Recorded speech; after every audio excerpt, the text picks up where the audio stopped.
listening to The Motherhood Experience, a podcast where you are part of the conversation with moms, for moms, and by moms. Let's jump into this episode with me, your host, Val Kleppen. Well, hello and welcome to the Motherhood Experience podcast and Happy New Year. 2025 is upon us.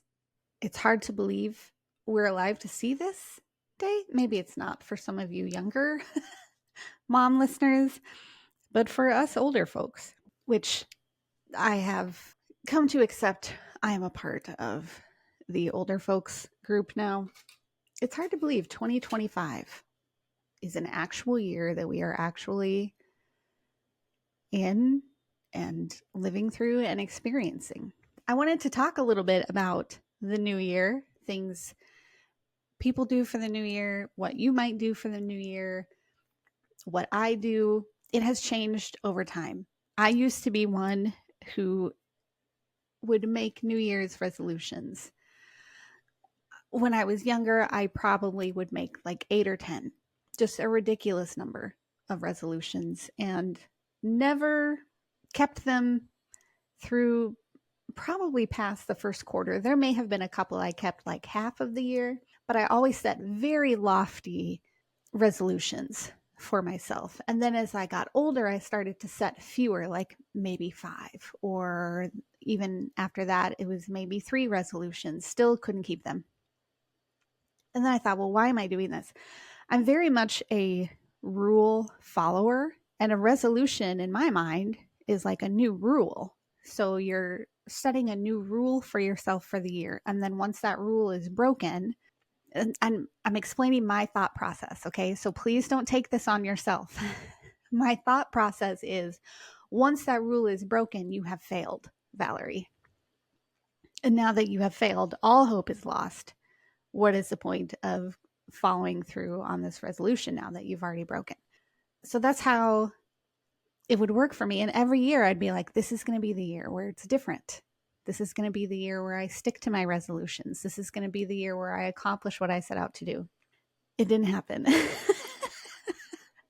I switched it from doing like resolutions to resolution. To me is like an absolute, I will do this. And it was always things I was going to add or incorporate into my life. So I will exercise X number of times or X number of minutes. I will eat healthy. I will lose this much weight. I will, fill in the blank. Later on in life, I started to switch from resolution to goals. I wonder if he still does this. I bet he does. If he does, I'll link it in the show notes. Michael Hyatt's 5 days to your best year ever. And so he has this program where over 5 days you like determine habits or goals you would like to implement, and then the plan to make those happen. Lots of people went through it and were successful. I went through it, I think, twice. I did 5 days to your best year ever. And I was much better going through that program and sticking to things for the year. But also I don't think I set, anything monumental. And I don't know that it was my best year ever. There are so many testimonials you can hear of people who are like, I did Michael Hyatt's 5 days to your best year ever. I stuck with it and, 10x'd my income or whatever their success story is. I was successful in making changes. And so that was a start. Now it's to the point where I'm in my 40s. I have one teenager, one pre-adolescent child. I'm a bereaved mom. I've been married for over 2 decades. And my goals in life in general have shifted dramatically from what they were 20 years ago, 10 years ago, even 5 years ago, to what they are today and going forward now. There would have been a point where I would have told you, I can't even think of a good example. My New Year's resolution is to make a certain homemade meal every Friday for the whole year. And that's ridiculous because when I set that hard and fast rule for myself, let's say I get a migraine or I'm sick or we're out of town or fill in the blank, life happens, and then I can't make that meal on Friday. Well, I've broken the rule and I have therefore failed. And so what's the point? We're just going to have Taco Bell. You know, there is no Taco Bell here. And I'm glad for it because I would be in a much worse place if there was a Taco Bell here. But also, I'm very sad that there's no Taco Bell here.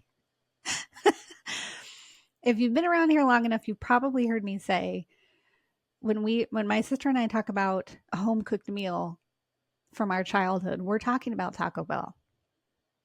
I was raised on Taco Bell and antibiotics. My mom will tell you that's not true. She and I remember things a little differently. So what do I do now? If I don't set resolutions, why am I going on and on about the new year? Why am I talking about it? I just want to share with you what I am planning to do for 2025. The very first rule I am setting for myself is that these things I aspire to are not hard and fast rules. If they don't happen, or if I mess up in my own mind about how success of them look, or whatever the case may be, I'm not failing. I'm not throwing in the towel. I'm not giving up and walking away. These are just things I hope to achieve, accomplish, or change in the coming year. Part of that comes with accountability, which is really important and is kind of the nail in the coffin for me with resolutions. I was only ever accountable to myself. And I could tell my husband, don't let me eat sweets after 7 p.m. or whatever it was. And then if I would do that, he'd be like, "Oh, I'm keeping you accountable. You can't do that." And I would be like, "You can't tell me what to do just because you're my husband." That's dumb. That's a dumb accountability system. It doesn't work. So I need to find an accountability system that does work. Also, if you're newer in your marriage, maybe like respecting your husband when he says, "Hey, you wanted me to hold you accountable and you don't want to eat sweets after 7, so I'm telling you that." Don't be like, "You can't tell me what to do." I don't know. You might have more success if you do it that way. I'm just saying. Also, okay, random aside. Last week's Christmas Eve episode, I mentioned a specific product, and more than one of you told me you had never heard of it before, never seen it before, nothing, but you listened to my podcast and then you started getting ads for that certain product. So let's see what else this podcast episode can feed into your daily life. Also, you're welcome. Normally, every January, I've done a podcast episode about this. I've written blog posts about this. Every January, I do a pantry challenge where I do not buy any new groceries with the exception of dairy products. So milk, cheese, sour cream, half and half. Those are, and yogurt, I guess. Those are pretty much it. And I go the full month of January, oftentimes as far as I can into or through February without buying any groceries outside of dairy. 2025, at least for January and February, I will not be doing the pantry challenge. This is the first time I will have not done that since 2019. The reason is because my husband and I, before New Year, back, goodness, a month and a half ago now, made a commitment that we wanted to eat differently. And therefore, you know, I cook almost all of our meals at home, but we wanted to do, and for our evening meal, a low or no carb meal. Many of you may have heard of the book Body by God. I think it's Dr. Ben Lerner. Let's see if you get an ad for that. Not sponsored. It's a book that both my husband and I read at different times and many years ago. But he talks about really the change in diet is not necessarily what you eat so much as when you eat it. Now, he talks about that you need to make some changes in what you eat for sure. But the big difference is when you eat things. And so the nighttime is like a low or no carb meal, mostly protein, healthy fats. Back forever ago, Let's see how many products you can recognize me plugging or referencing or naming in this podcast. That might be a fun game for you. From the time we were first married, we were introduced to Dave Ramsey's Total Money Makeover. And then we went through his Financial Peace University later on. Through that, we were introduced to eMeals, which essentially is a menu planning subscription. And at the time when eMeals first came out, I think it was like you can subscribe for 2 people or 4 people or more than that. And it was, you can do quick meals, or I don't remember. Their options have increased significantly since they first started all those years ago. And we did subscribe to eMeals many years ago, and it did help our grocery budget because we weren't wasting food, we weren't buying things that we weren't using, that sort of thing. So we were on it for quite some time. And then of course life happened, and we decided to do other things. And also making meals from scratch, it was like we need to use what we have on hand and not go buy ingredients because a menu subscription tells us that this is what we're having for dinner, etc. However, with this desire to change our evening meal to a low carb, no carb, with work and homeschool and even the podcast, I just don't have the mental capacity left to meal plan like I once did. And so I wanted that thought box checked and taken care of for me. So we resubscribed to eMeals. Yes, there will be a link in the description. So if you don't know what I'm talking about, at least check it out. And we subscribed to the low carb dinner menu plan. So we won't be doing the pantry challenge because there will be some things that are called for in the recipes that either I don't have on hand or that we want to have as part of that meal. So if there's a side, some kind of specific salad or something, or some specific vegetable that we want to have as a side for that meal, I'm going to go and get it. I'm not going to not do it because we're in a pantry challenge type thing.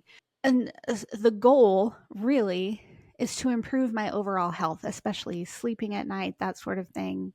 Losing weight for sure. I hope it happens, but I'm not going to consider myself, what's the point of continuing this if I don't, shed pounds miraculously? Because it's more than just avoiding carbs at night. I get it. Don't come at me with your fitness tips. I get it, okay? This is just one change that we're implementing.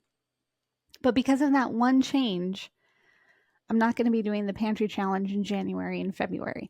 Now, maybe as we get more into this and we discover the meals that we are really into, that we are really enjoying, and we make them more often, maybe then I can do a pantry challenge type scenario or situation. But the pantry challenge is not my primary focus in the start of the new year. My primary focus is the health of my husband and I, which will require me to buy some fresh ingredients for things we don't have on hand. So that's one major thing we're doing differently. There are other goals I started in the month of December. I started learning Norwegian from Duolingo. I might be the last person on the planet who has installed this app to try to learn a new language. I don't know why. I just feel super nostalgic for Norway and its language and its culture. And so I started learning Norwegian. I will not speak it for you now because I feel a little bit under pressure and I will butcher it immensely. Plus, I can only say a sentence that means something like the girl has a funny dog. Something like that's not very impressive. So, but I would like to continue that. I would like to continue learning Norwegian for the year of 2025. We'll see how often I can keep that streak going, how far into the program I get, how many words I learn, if I can actually understand it, if I remember words. See, that's the thing too. When I get into it every day, I'm like, oh, what was that word again? And I forget just from the previous day. So that's an issue. But we'll see how far I get. Another thing is I'm doing the Bible plan in a year. I have done this many times. I have finished once. I have finished the Bible in a year once. but I have started the plan many, many times. This time, though, there's a group of women out here in my neighborhood on my road. We get together and have a little study, and this is what we are doing this year together. We are doing the Bible in a year as a study group. I feel like that is much more accountability than me not waking up early and being like, oh, I'll read it at dinner time.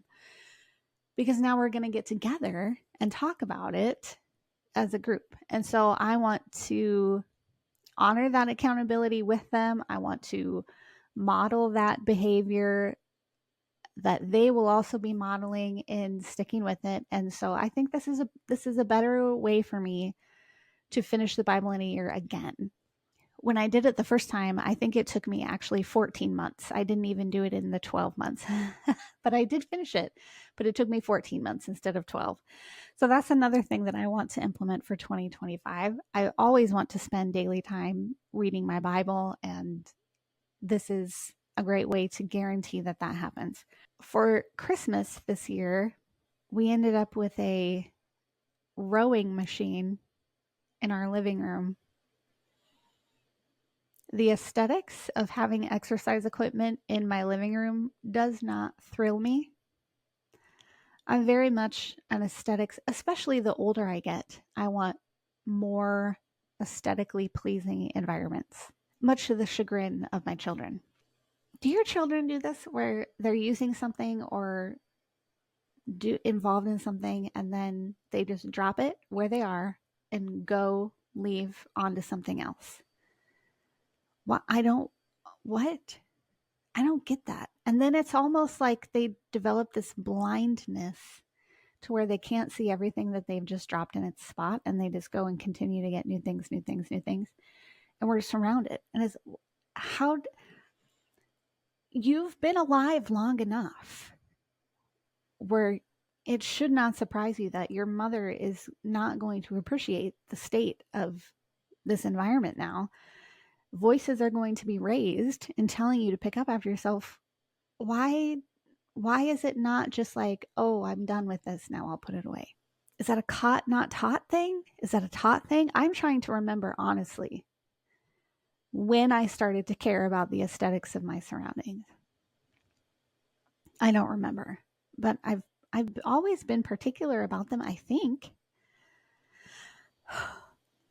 I don't know. Does it kick in sometime? Please, Lord, make it kick in. 2025 can be the year that kicks in for my children.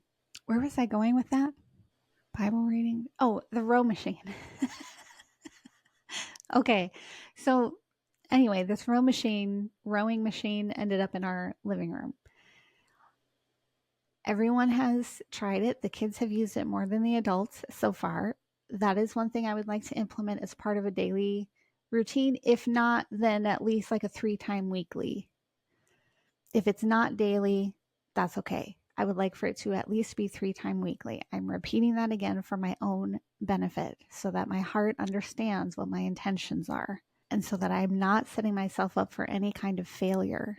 But the movement, especially here in wintertime, we have frigid temperatures, very little sunshine. We need something that we can do indoors. I petitioned for a rebounding trampoline, and we ended up with a rowing machine. So there's that. But I need to get behind this and do it and implement it and make myself active in the months, especially where we tend to be far less active. So that's one thing I would like to do, would like to implement, would like to begin on a regular basis, 3 times a week. Who can I be accountable to? Because I can't be accountable to my husband. And I'm not, you know what? I'm not going to say that I can't be accountable to my husband. I'm just saying that I've been married for 22 years and I know that if he tells me to do it, I'm going to be like, you can't tell me what to do. You know what? In August, I told myself that I was going to walk outside every day. I was going to go for a walk every day. And I think there were 2 days I missed. But my accountability partner was a friend on Marco Polo. And I would Marco her when I was walking, or I would Marco her and say, I just got back in from my walk. So she was my accountability partner in August. And I think I only missed 2 days. So maybe I'll have to see, like, do you care if I'm on my rowing machine? Can I Marco you? Can I Marco you even if you don't care, just so that I can have that level of accountability? And then if I don't Marco you about it, can you be like, hey, you haven't Marcoed me in a while. How is your rowing machine going? Because I'm not going to tell you, like, you can't tell me what to do. You know what I'm saying? And you know who you are. So just text me yes or no. Yes, she's listening to the podcast. What else for the year? I think that's I think that's it in the way of like goals I have set for myself. There are things I want to do differently this year. There are things I want to do differently with regard to gardening. There are things I want to do differently, even with regard to managing our finances. There are things I want to do differently with regard to hospitality. I'm hesitant to set a goal for myself, again, because of that failure switch, that kill switch. But what I would like to do is to be more hospitable in certain ways. Here's, I'm being very vulnerable in this. I don't even know how to explain it. I am an introvert. I have not always been introverted. I have always been, I think it's called an ambivert, where you're sometimes extroverted, sometimes introverted, but I was always like 51% extrovert, 49% introvert. So I was just a little more outgoing than I was not. That has shifted over the years. I'm far more introverted now. I would be completely fine with not leaving my house for weeks at a time, with only interacting through people via text or Marco Polo or this podcast. And I realize that doesn't foster teaching my kids anything about relationship building. And even it doesn't teach my kids anything about hospitality because I'm not being hospitable. And I don't want them to grow up and not understand how to love on other people in your home or how to be a good guest or anything like that. So, for the sake of my entire household, I would like in 2025 to work on being more hospitable, whether that's, having people out at home for one of our low carb meals. Oh goodness. That there are some things I have set up hosting some events at our church. We did this last fall, and I have 4 dates set up through the year of 2025, actually, where we're going to do it again. I'm calling it a night of laughs, but essentially we show a comedian, video his stand-up routine, her stand-up routine at the church building, and we just invite people over and we provide snacks. That's one way I'm practicing hospitality in the year. Last year I did it one time. Okay. This year I have 4 dates on the calendar for 2025. Maybe there will be more in that, but also, attending events. Oh my goodness. Even saying it out loud, I'm stressing myself out. I don't want to be like that. I don't want to be stressed out because I attend something. And here's a kicker. I am the keynote speaker for Overflow Ministries at the end of March for their 5th annual women's conference. Some of you will be joining me there for that, and I'm super excited to see you there. And I will say this, that speaking in front of people fills my cup so much. I love speaking. Being with a group of people and having to do any kind of icebreaker or breakout session or small group discussion, that's where I'm just I get tired just thinking about it. It's a legitimate energy sap. I'm not going to apologize for that because I know it's not wrong. That's just how I'm wired, where it takes me a little bit more time to recover. And I'm going to be okay with that. But also, when I am in those situations where it is a small group setting or a fellowship setting or whatever the case may be, I want to be prepared enough physically, spiritually, emotionally, mentally, where it's not a stress, where I'm not exhausted before it even happens. Does that make sense? I know the other introverts listening to this right now are like, yes, I get it. The extroverts are like, why are you like this? On an extroverted day, I might be thinking the same thing. I don't blame you for thinking that. This is just something that I know I have to wrestle with, and I want to be better in 2025. The goal for all of this, for my personal health, for my Bible reading, for being hospitable, for becoming physically fit, for being more responsible and a good steward of our finances, for the garden, all of these things, overarching goal for them is not just to benefit me, but I know that will happen. The overarching goal of all of it is to surrender every part of my life to the will of God. That is my word for the year, surrender. I don't know if you do a word for the year. I don't know if you've ever done a word for the year. It's been something that I didn't ever intend to do because I thought it was kind of cheesy until one year the Lord gave me a word. And I thought, oh, this is a great thing to focus on for the year ahead. And now at random times, usually sometime in December, sometimes it's not till New Year's Day itself. I usually spend New Year's Day fasting and praying for the year ahead. And sometimes it's not until that day that I get the word. But I know my 2025 word is surrender. The goals that I set, the achievements I want to make, the ambitions I have are not solely for my accomplishment or my own success.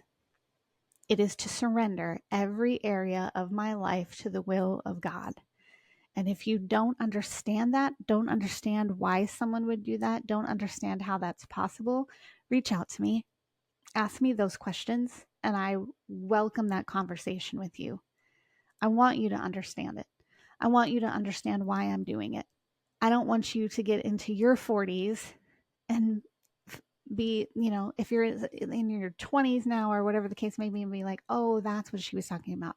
Let's talk about it today. info@themotherhoodexperience.com. You can email me anytime. The resolutions I set, the failures that I thought I was making, the goals that I put in place previously were only for myself. It was to better myself, to improve myself, to be my best self. Self. I was focused on me. I have learned that the changes I want to implement and the things that I want to achieve or accomplish, sure, they benefit me in the runoff sense. I'm going to benefit from them, but my purpose and my intention in that is to honor and glorify God. I want to get on that row machine so that I can keep up with my children and raise them to honor and glorify Him. The low carb, no carb emails. First of all, I will say this about emails.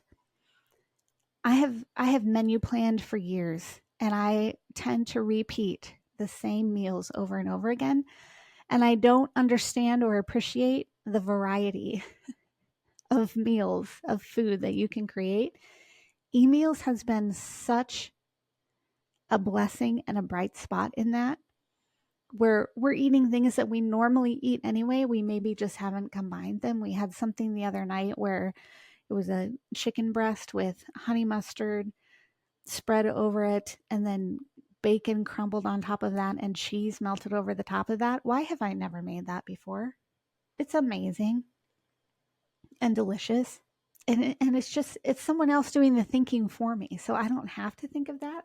But even that, in cooking these meals for my family, making mealtime less of an energy output for me because I haven't mentally really had to prepare anything, and just enjoying mealtime more with my family, being more hospitable, showing my children how to be a gracious host, how to plan events that are fun, how to extend yourself outside of yourself.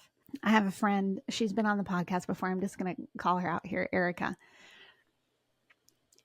I will never forget, there was a homeschool meeting of some kind.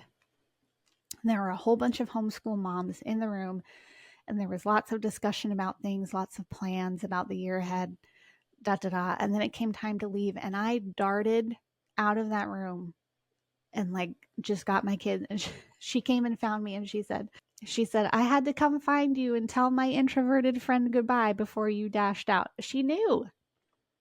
It was too much people for too much time for me. I was tapped out. I had to come up for air.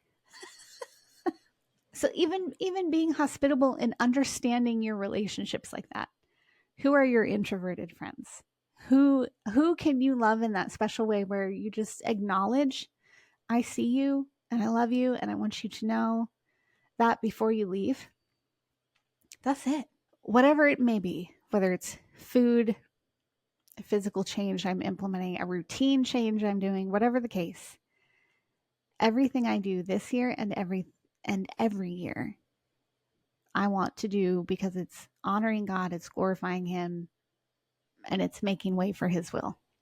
I hope whatever you set out to do, whether you make resolutions, whether you set goals for yourself, whether you make tweaks to habits that you've already formed, whether you have a word for the year, whether you don't, I hope whatever you do this year brings you closer to Him, more in line with His will, and allows you to live as His light.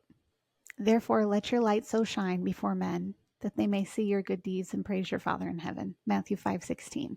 And I'll close with this. A New Year's post I wrote in January of 2016, not because it was poignant in any way, but because the sentiment serves well all these years later.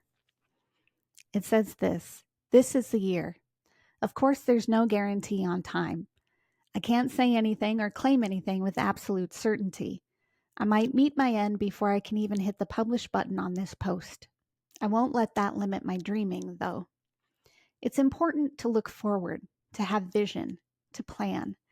It's important to know what you're working toward and motivate yourself to make that work worthwhile. If you believe, as I do, we serve the God of life, not just because He put air in our lungs and a beat in our chest, but because He sent His Son to free us from the penalty of sin so we might know and embrace living. Give yourself the freedom to dream. If the joy of the Lord is your strength, then embrace that joy. Live it. Live. Dream. Plan. Look forward. This is a year I'll dream. This is a year I'll allow myself to trust God has more in mind for me than what I'm doing. This is a year I'll trust Him to take the next step, no matter how far away it is from the step I'm currently standing on. This is a year I'll follow His call. This is the year I'll lean not on my own understanding. This is the year I won't limit myself, and in that same vein, limit what God is trying to do. This is the year I'll be His child instead of His warden. This is the year I'll seek Him first instead of seeking reasons to explain why it won't, or can't, or shouldn't. This is the year I'll open the door when He knocks. This is the year I'll trust His timing, no matter how long it takes. This is the year I'll remember what great things He has done for me. This is the year I'll be a better neighbor, citizen, person. This is the year. This is the year I live for Him rather than in spite of Him. This is the year I embrace who I was created to be rather than chase an image I was never meant for. This is the year I shed pounds and pounds and pounds of needless weight I've been carrying for years, placed on my shoulders as the burdens I refuse to lay down. This is the year I live for the right now rather than for the worry of the what was. I don't know what this year has in store for you. I don't know what you're trying to overcome from last year or years long past, but I do know this can be your year too. This can be the year. This can be the year you do what you've always dreamed of. This can be the year you lose weight, and not necessarily from the spare tire around your waist, but from the burdens you carry. Unforgiveness, doubt, self-condemnation. This can be the year you become free. This is a year for me. Will it be your year too? Thank you so much for joining us on today's episode of the Motherhood Experience podcast. To join our exclusive TME community, head over to themotherhoodexperience.com/learn more. Be sure to follow The Motherhood Experience on Instagram, and please leave us a 5-star review wherever you listen to podcasts. If you're watching on YouTube, leave us a comment below, and we'll catch you next time.